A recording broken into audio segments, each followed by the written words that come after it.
A journey, a testimony. Bump. The back of the tires of my truck gently hit the curb as I backed into a parking spot of my temporary residence. I then shifted into park and stared aimlessly at the pool of the covered parking space ahead.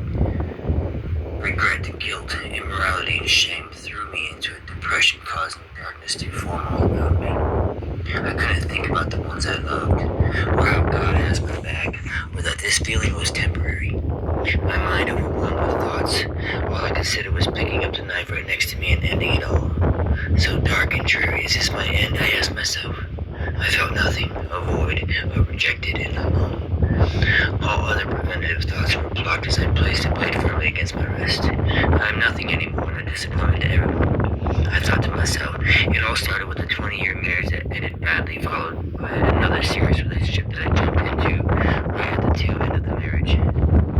The main reason for my shift a year into the relationship was conviction. It was the cursing words of a superstar turned pothead that fully convicted my soul. I started isolating myself, deflecting depression, pain, anger, and guilt. I knew what I had to do. I had to make it right with God. I had to go to Him and stay in Him. I couldn't because I would have been distracted and would have still tried and made it work. I needed a lengthy time with Him. I needed a journey. The conviction weighed heavy on me for the next few months. I was there but wasn't. I started feeling numb to my girlfriend. I put in my resignation and asked my grown kids if they were secure. I broke up with my girlfriend because I couldn't see any other way at the time.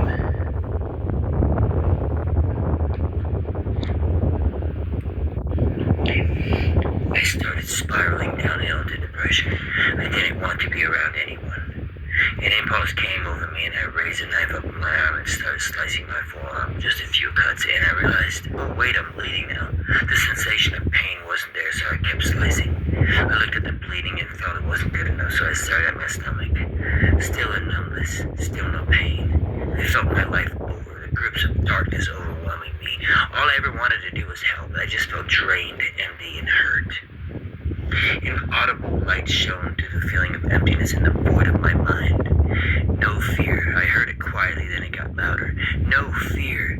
The mighty power of Jesus is fighting for me here. It was as if the volume rose up on its own, and it got even louder. No fear. No fear. The light of the world makes the darkness disappear. I wept. With tears not cried in many years running down my face, I poured my heart out to God. Help me. Why, oh God? I have lost everything. John Reddick's song from Air One Radio that was off to begin with ended in Danny Gokey's Tell Your Heart to Beat Again came on. I continued weeping.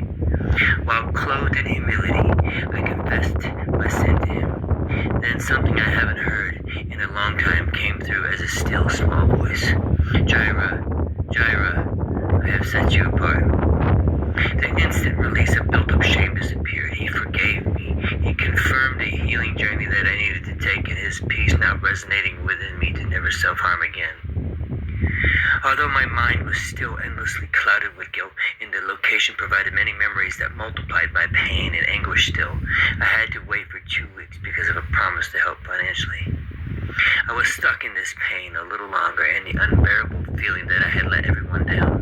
The pain was great. I would check the constant posts referencing me online and made it brutally worse. I was checking just to see if there were any good posts on social media, but there wasn't.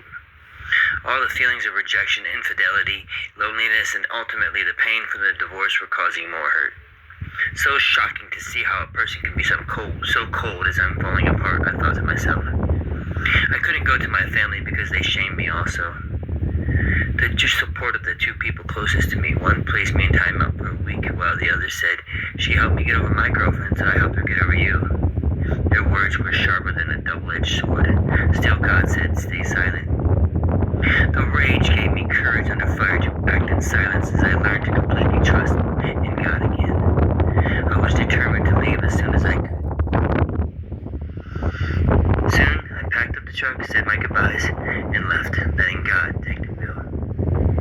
The healing journey.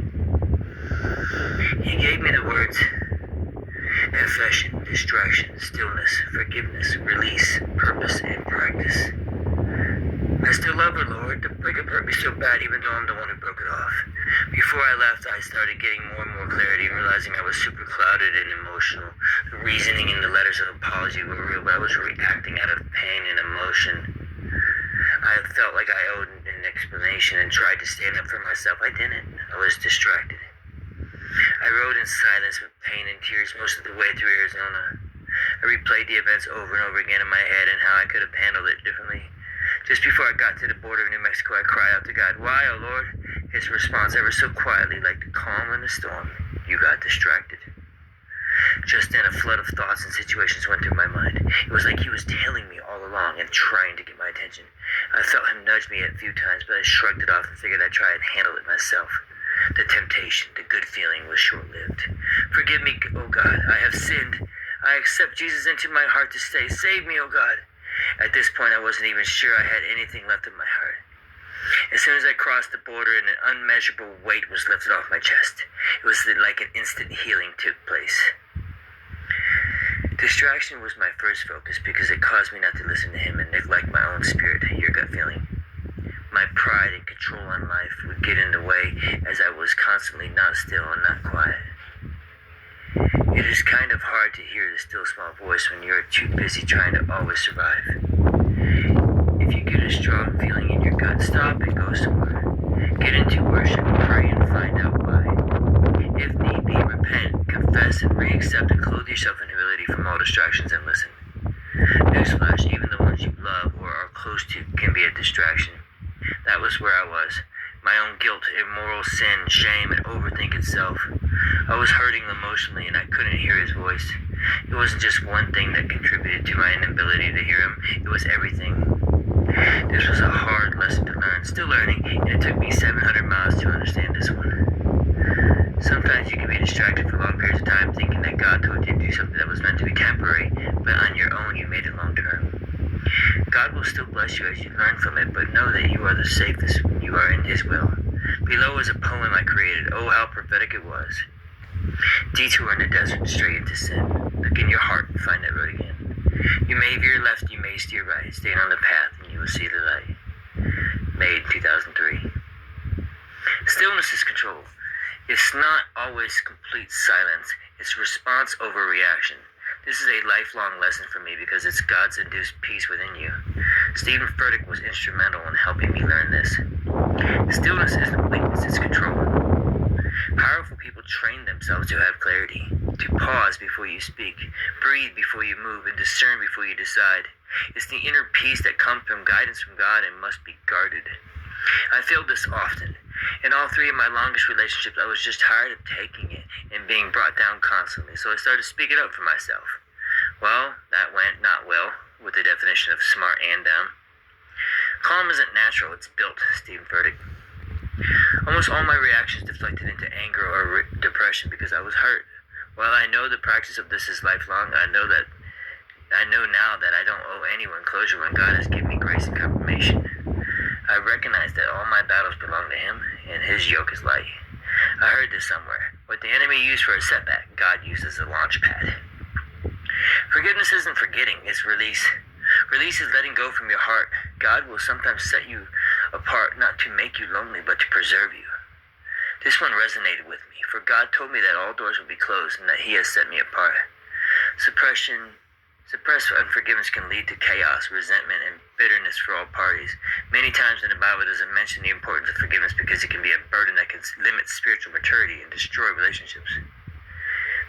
We sin every day, and God forgives us. If we are to be like Jesus, then there is no need to be bitter if God is trying to make us better. My first stop was in Texas to ask for forgiveness. Next was Mississippi. In every stop along my journey, I released pain, listened to him, asked for forgiveness, and became at peace in my stillness, all the while loading up on praise, worship, and words of wisdom. My adopted mom and my daughter provided me with a wealth of wisdom and words of encouragement that I am extremely thankful for. I tested my newfound stillness in Alabama. Just when I thought I could be whole and my journey was complete because the finances were, God blessed me. He told me to go to New York through Pennsylvania to see my aunt, that she had something for me. He also told me no cruise control and do not let anyone buy you anything. I asked, why no cruise control, Lord? Knowing my foot would become sore, he made me recall a memory of when I steered for my dad on the way up while he napped, waking him up to pass cars on the same highway. I was under 12 years old. My cousin later told me that he normally pays for family meals, but God showed me that I was to bless them. My aunt gave me 2 scriptures that confirmed the why God has shown me. She helped me to understand the conflict from 2 Corinthians 6:14, which talks about unequally yoked relationships.